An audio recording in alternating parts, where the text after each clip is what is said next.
말씀은 누가복음 8장 4절에서 15절입니다. 한 절씩 교독하시고 마지막 절은 합독하겠습니다.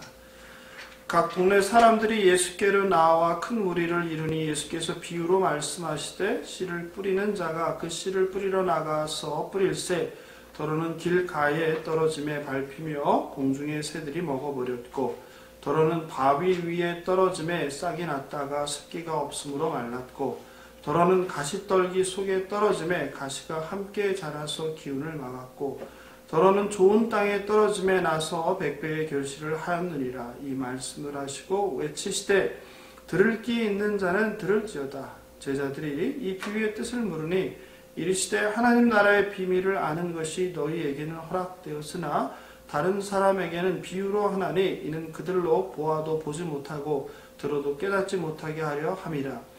이 비유는 이러하니라. 씨는 하나님의 말씀이요 길가에 있다는 것은 말씀을 들은 자니 이에 마귀가 가서 그들이 믿어 구원을 얻지 못하게 하려고 말씀을 그 마음에서 빼앗는 것이요 바위에 있다는 것은 말씀을 들을 때에 기쁨으로 받으나 뿌리가 없어 잠깐 믿다가 시련을 당할 때 배반하는 자요 가시떨기에 떨어졌다는 것은 말씀을 들은 자이나 지내는 중 이생의 염려와 재물과 향락의 기운이 막혀 온전히 결실하지 못하는 자요.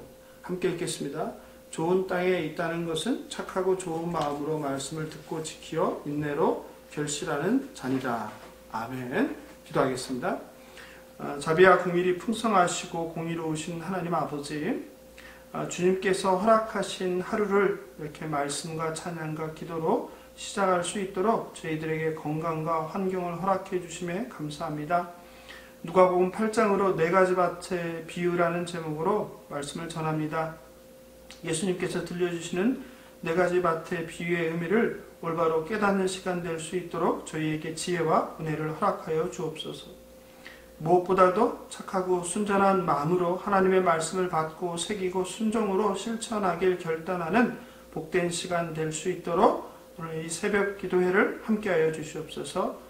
감사하며 존귀하신 예수님의 이름으로 기도합니다. 아멘.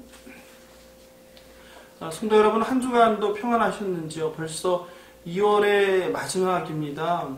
2021년도 6분의 1의 시간이 지나 버렸습니다. 세월을 아끼라는 주님의 말씀을 되새기게 됩니다. 지난주에 공동체 집사님의 아버님께서 하나님의 부르심을 받아 장례를 집례했습니다. 같은 날 개인적으로는 저의 인척도 갑작스럽게 세상을 떠나며 큰 충격과 아픔 가운데 다시 한번 삶과 그리고 죽음이 무엇인지에 대해서 깊게 묵상을 하게 되었습니다. 하나님께서 어느 날 갑자기 피조물인 저와 여러분을 부르신다는 것을 다시 한번 깨달았습니다. 사별할 때 우리는 늘 좀 더 잘해줄 걸 이란 그 후회와 아쉬움이 남습니다. 하나님께서 저와 여러분에게 이 땅에서 허락한 그 시간을 낭비하지 말고 후회 없이 서로 더욱 사랑해야겠다는 다짐을 해보았습니다. 오늘 본문은 씨 뿌리는 자의 비유 혹은 네 가지 밭의 비유로 알려진 익숙한 본문입니다. 예수님께서는 성경에서 보면 무리들을 향하여서 비유를 많이 사용해서 말씀하십니다. 왜 예수님께서는 비유를 사용하셨을까요? 비유라는 것은 새로운 지식을 다른 것과 비교하여 강력하고 또 설득력 있게 전달하는 표현 방법입니다. 이때 사람들이 잘 알고 익숙한 것에 비유로 사용합니다. 예수님께서는 특별히 천국을 설명하실 때 비유를 사용하셨습니다. 즉 사람들이 보지 못하고 또 알지 못한 것을 그 천국에 대한 내용을 설명하기 위해서 사람들이 잘 알고 익숙한 것을 통해서 설명하신 것입니다. 중동에서 40년간 살며 사역했던 케네스 E. 베일리 교수는 예수님의 비유라는 책에서 다음과 같이 설명합니다. 비유는 예술적으로 표현된 이야기로서 모든 합리적인 체계의 경계를 허문다. 할 수 있는 가장 좋은 행동은 독자에게 회개, 믿음, 제자도로 반응하라고 마음껏 도전하는 것이다. 즉 비유는 예화가 아니라 반응을 일으키기 위해 사용되는 신학적인 강연의 한 방식이다. 그리고 청중은 비유에 반응하라는 도전을 받는다. 그러므로 예수님의 비유는 제자들에게 천국의 비밀을 알려주는 계시의 역할을 합니다. 반면에 적대자들에게는 비유가 천국의 비밀을 가리고 사람들을 혼란에 빠뜨리는 은닉의 역할을 위해 사용했을 것으로 추정합니다. 예수님은 오늘 본문에서 씨 뿌리는 자, 그리고 씨가 뿌려지는 4가지 밭을 비유로 설명합니다. 그렇다면 가장 먼저 씨 뿌리는 자는 누구입니까? 씨 뿌리는 자는 말씀을 전하는 자입니다. 그러므로 씨 뿌리는 자는 가장 먼저는 예수 그리스도이시고 그 다음은 제자들과 그리고 부름받은 저와 여러분 하나님의 모든 백성들입니다. 그렇다면 두 번째로 씨는 무엇일까요? 예수님께서 11절에서 씨가 무엇인지 말씀하십니다. 함께 볼까요? 씨는 하나님의 말씀, 이렇게 분명히 말씀하셨습니다. 10년 전쯤 될 것 같아요. 미국 한인교회의 한 목사님이 한국교회와 목회자에 대한 가감없는 비판과 설교로 알려지면서 한국에 있는 성도들에게도 관심을 끌게 되었습니다. 당시에 그 목사님의 한국교회와 목회자들에 대한 신랄한 비판, 그리고 잘못된 성경 해석에 대한 비판, 그리고 맹목적인 성도들을 향한 날선 그 비판을 하는 그 설교에 교회의 세속화와 또 목회자의 타락 등으로 아주 분노하고 실망한 많은 성도가 이런 목사님도 계시네라며 공감하며 그분의 설교를 많이 들었습니다. 게다가 그 목사님이 서울대를 나왔다는 것이 알려지고 또 그 목사님이 스스로 헬라어와 히브리어의 대가들, 세계적인 대가들을 쫓아다니면서 본인이 공부해서 헬라어와 히브리어에 능통하게 되었다는 그 주장들이 그 설교 내용에 대한 신뢰와 권위를 더해 주었습니다. 때마침 교회 문제를 겪던 사랑의 교회 성도들 사이에도 그 목사의 글과 설교 음성 파일이 많이 전해졌습니다. 저도 그때 같이 듣게 되었습니다. 그러던 중에 갑자기 그 목사님이 한국으로 귀국하셨고 강남에 특별히 우리 사랑의 교회에서 가까운 곳에 교회를 세우게 되자 이미 형성되었던 설교 팬들이 짧은 시간에 그 교회로 몰려들었고 그리고 교회가 급성장을 했습니다. 교회 분쟁을 겪던 사랑의 교회 성도들도 제가 아는 많은 분들도 꽤나 많이 그 교회로 옮겼습니다. 하나님의 십자가로 있는 예수님의 비유라는 강해 설교집이 있는데요. 그 책의 첫 번째 1장이 바로 오늘 나누고자 하는 씨 뿌리는 자의 비유입니다. 그 목사님의 설교의 특징은 일단 기존의 많은 목사들과 신학자들의 설교가 잘못 해석한 것이라는 비판과 본인이 이 설교를 위해 얼마나 많은 책을 공부했는지 얼마나 많은 시간을 들였는지를 말하며 자신의 성경 해석과 성경 해석의 차별성과 우월성을 강조하며 시작합니다. 대개 교회 목회자에 대해 문제의식을 갖고 있던 청중들은 기존의 설교의 해석에 대해 부정하며 그리고 교회의 어떤 문제 그리고 목회자의 타락을 비판하게 되면 그 마음의 경계심이 허물어지면서 동질감을 느끼게 됩니다. 그렇게 살짝 열린 마음에 호기심과 그리고 관심이 증대하며 경청하며 새로운 것에 대한 기대감이 상승하며 귀를 쫑긋 세우며 듣게 됩니다. 그 목사님의 씨 뿌린 자의 비유라는 제목의 설교 일부분입니다. 제가 읽어드리겠습니다. 대개 설교자들이 설교를 통해 길가밭, 돌짝밭, 가시떨기밭과 같이 씨가 죽어버리는 열매 맺지 못하는 낫밭이 되지 말고 열심히 노력해서 30배, 60배, 100배의 결실을 맺는 좋은 밭이 되라고 한다. 그런데 그것은 그런 의미가 아니다. 씨 뿌리는 자의 비유는 노력해서 좋은 밭이 되라는 내용이 절대 아니다.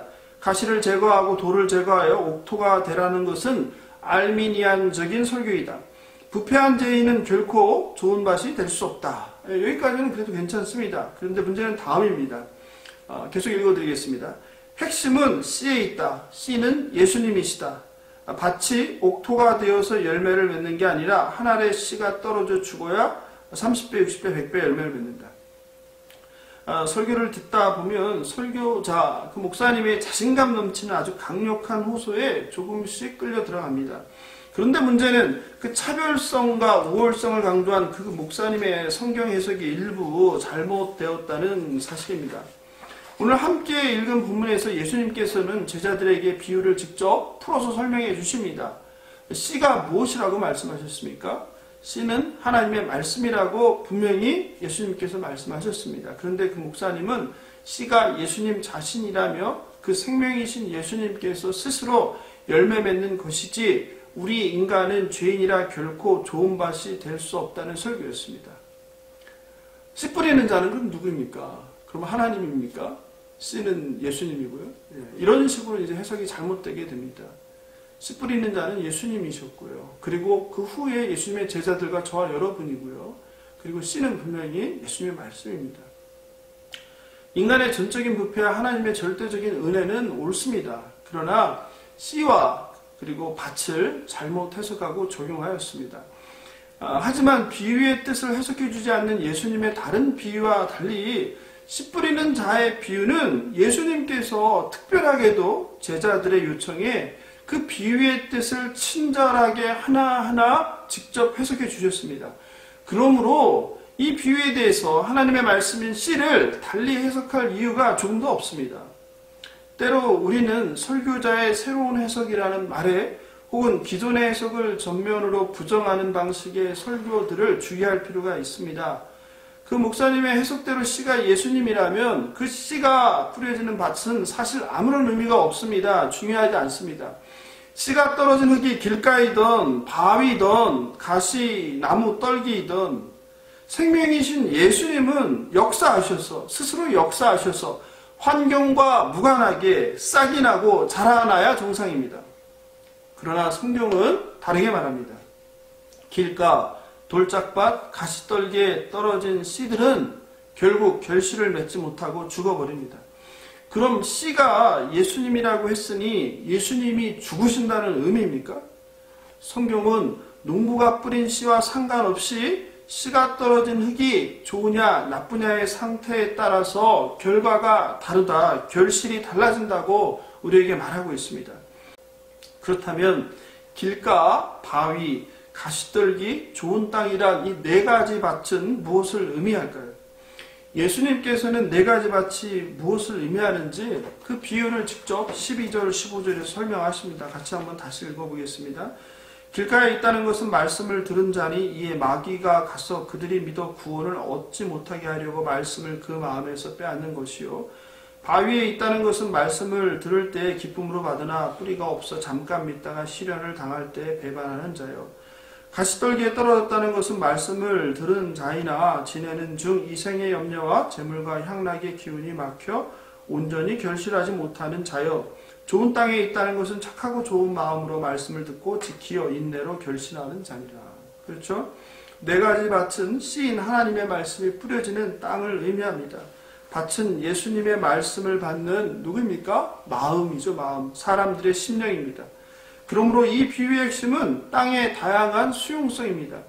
씨인 천국 복음, 말씀을 받고 잘 자라는 마음이 있고 그렇지 못한 마음들이 있다는 것입니다. 중요한 것은 씨 뿌리는 자도 씨도 결실을 맺는데 결정적인 요소가 아닙니다. 신학자 줄리츠는 모든 것이 땅의 상태에 따라 좌우된다라고 주장했습니다. 즉 땅이 씨앗을 품는 수용성인 수확량을 결정합니다.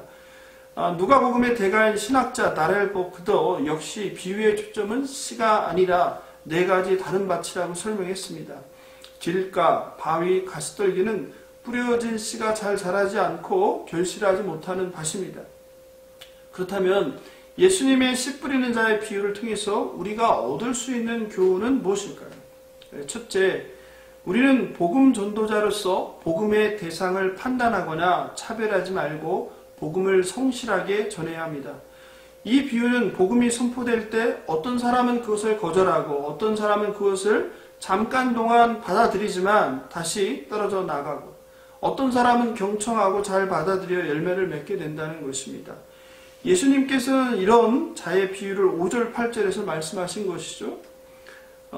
씨를 뿌리는 자가 그 씨를 뿌리러 나가서 뿌릴새 더러는 길가에 떨어지며 밟히며 공중의 새들이 먹어버렸고 더러는 바위 위에 떨어지며 싹이 났다가 습기가 없으므로 말랐고 더러는 가시떨기 속에 떨어지며 가시가 함께 자라서 기운을 막았고 더러는 좋은 땅에 떨어지며 가서 100배의 결실을 하였느니라.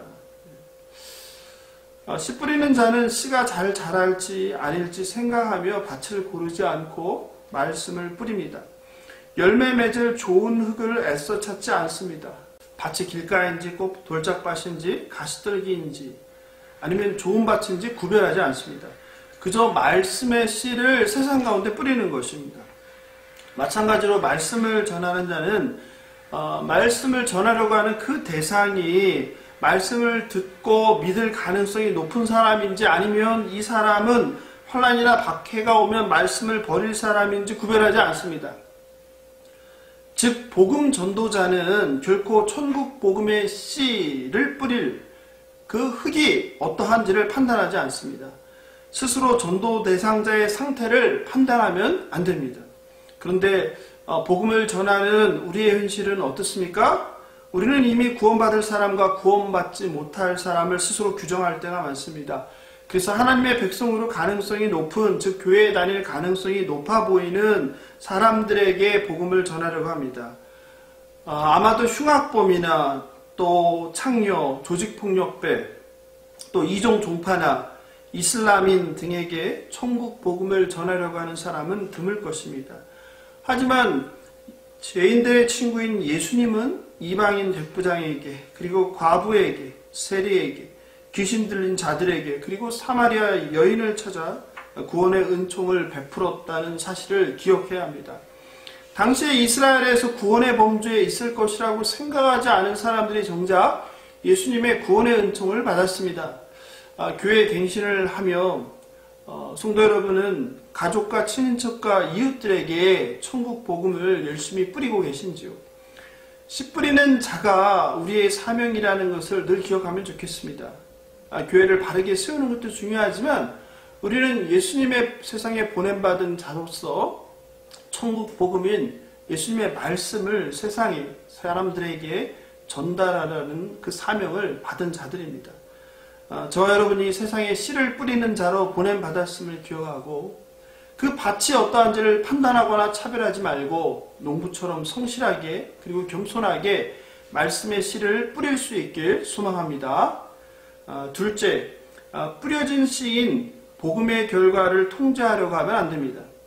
오늘 본문에서 씨 뿌리는 자는 예수님이고 씨는 하나님의 말씀, 천국 복음이라고 말씀드렸습니다. 그런데 씨가 뿌려지는 곳이 어딘지에 따라서 다른 결과가 생깁니다. 길가에 뿌려진 것은 마귀가, 바위에 뿌려진 것은 뿌리가 없어 죽고, 가시떨기에 떨어진 것은 이생의 염려와 쾌락과 죄물로 결실을 맺지 못합니다. 오직 좋은 땅에 뿌려진 씨앗만이 잘 자라서 열매를 맺습니다. 그런데 여기서 우리가 주목할 것은 예수님께서 직접 말씀을 전하셔도 열매 맺지 않은 땅들이 있다는 사실입니다. 농부도 마찬가지입니다. 농부도 씨를 뿌리고 아침 저녁 쉴 새 없이 물을 대고 비료를 주고 약을 치며 작물들을 정성껏 돌봅니다. 하지만 태풍이 와서 작물을 다 쓰러뜨리기도 하고 홍수가 나서 작물이 다 물에 잠겨 썩어버리기도 하고 가뭄으로 다 말라 죽기도 합니다. 농부가 아무리 작물이 자라게 하려고 애를 써도 통제할 수 없는 상황과 다른 힘이 존재합니다. 우리도 복음 전도자로서 바로 이 부분을 기억해야 합니다. 단지 저와 여러분의 역할은 열심히 성실하게 겸손하게 천국 복음인 씨를 뿌리는 것입니다. 그 자라나게 하는 것은 바로 전적으로 하나님께 달려있는 것입니다. 씨를 뿌리는 저와 여러분의 책임이 아니라는 것을 기억하시기 바랍니다. 그러므로 복음이 거부될 때 실망하고 좌절하거나 마음이 상할 필요가 전혀 없습니다. 우리의 책임이 아닙니다. 10절입니다. 이르시되 하나님 나라의 비밀을 아는 것이 너희에게는 허락되었으나 다른 사람에게는 비유로 하나니 이는 그들로 보아도 보지 못하고 들어도 깨닫지 못하게 하려 함이라. 이것이 바로 예수님께서 비유로 천국의 비밀을 말씀하시는 이유입니다. 예수님께서는 씨 뿌리는 자의 비유를 통해서 하나님의 복음을 거부하는 자들이 있다는 것을 말씀하십니다. 누가복음 9장에서 예수님께서 12제자를 파송하십니다. 이때도 말씀하십니다. 9장 5절입니다. 누구든지 너희를 영접하지 아니하거든 그 성에서 떠날 때에 너희 발에서 먼지를 떨어버려 그들에게 증거를 삼으라. 하나님 나라의 비밀을 듣고도 깨닫지 못하는 자들이 있고 복음을 듣기를 아예 거부하는 사람들이 있는데 그들에게 천국 복음을 강요할 필요가 없다고 말씀하십니다. 동시에 우리는 복음 전도자로서 상대방이 복음을 듣고 아멘으로 받아들인다고 해서 그것을 자신의 공로로 삼는 것에 대해서도 경계해야 합니다. 구원이라는 것은, 구원의 은총을 베풀어 주는 것은 전적인 하나님의 주권인 것입니다. 우리는 그저 하나님께서 세워주신 동역자로서 하나님께서 그 사용해 주심에 감사하면서 겸손하고 성실하게 복음의 씨를 뿌리는 일을 담당하는 자라는 것을 기억하시기 바랍니다. 셋째, 말씀을 듣고 지키고 인내하며 열매를 맺어야 합니다. 바울은 로마서 10장 17절에서 믿음은 들음에서 나며 들음은 그리스도의 말씀으로 말미암았느니라 라고 하였습니다. 그렇습니다. 우리의 믿음은 그리스도의 말씀을 들음에서 시작합니다. 그런데 하나님의 이 말씀의 씨가 뿌려져서 우리 안에 믿음이 자라나게 하는 것들이 있다고 성경은 말합니다. 예수님께서는 오늘 본문을 통해서 마귀, 시련, 이생의 염려, 재물, 향락, 그리고 복음이 심겨져 믿음이 자라나는 것을 막는다고 말씀하셨습니다. 요한은 요한일서 2장 16절에서 이러한 것들을 육신의 정욕, 안목의 정욕, 이생의 자랑이라고 다르게 또 표현하였습니다. 우리는 오늘날 설교 홍수 시대를 살아갑니다. 코로나 팬데믹 상황은 유튜브를 통해 전 세계 설교자들의 설교, 또 말씀 묵상 등 말씀이란 그 씨를 접할 기회가 많아졌습니다. 성도라면 적어도 일주일에 한 편의 설교는 듣습니다. 평생 신앙생활하며 적어도 수천 편의 설교를 들어보셨을 것입니다. 그런데 여러분 마음 가운데 정말 결코 지금까지도 잊혀지지 않고 생생하게 기억되며 늘 삶 가운데 역사하는 하나님의 말씀을 몇 편이나 들으셨습니까? 지금 한번 기억하시고 손가락으로 세워보시면 좋겠습니다. 내 삶을 바꾼 기억나는 그 설교들 말입니다. 각자 다르겠지만 대개 10손가락으로 헤아림으로 충분할 것입니다.